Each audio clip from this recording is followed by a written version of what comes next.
অস্ট্রেলিয়ার মাটিতে বাংলাদেশ আর প্রথম দিনেই এমন দাপট যা আগে কখনো দেখা যায়নি। ডারউইনের প্রথম টেস্টে অস্ট্রেলিয়ার ব্যাটিং লাইন আপকে রীতিমতো তছনছ করে দিয়েছেন হাসান মাহমুদ।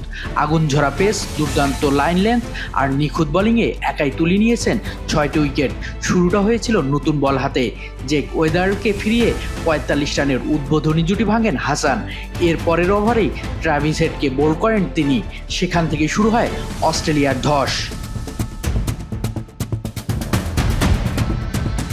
মার্নাস লাবুশানে ও ক্যামেরন গ্রিনকে দ্রুত সাজঘরে ফেরান বাংলাদেশের বোলাররা।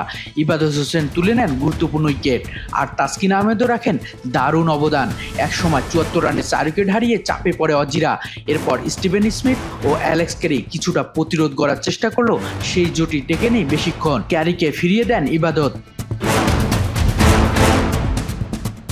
এরপর শুরু হয় আবারও হাসান মাহমুদের তাণ্ডব। Pat Cummins, Mitchell Starc, Steven Smith এবং নাথান লায়ন শেষ 4 উইকেটের মধ্যে 3টি আসে হাসানের হাত ধরে। শেষ পর্যন্ত 53 ওভারে 198 রানে অল আউট হয় অজিরা।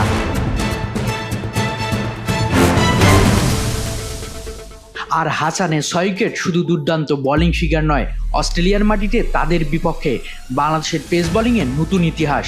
23 বছর পর অস্ট্রেলিয়ার মাটিতে টেস্ট খেলতে নেমে টাইগার পেসারদের এমন দাপট সত্যি অবিশ্বাস্য।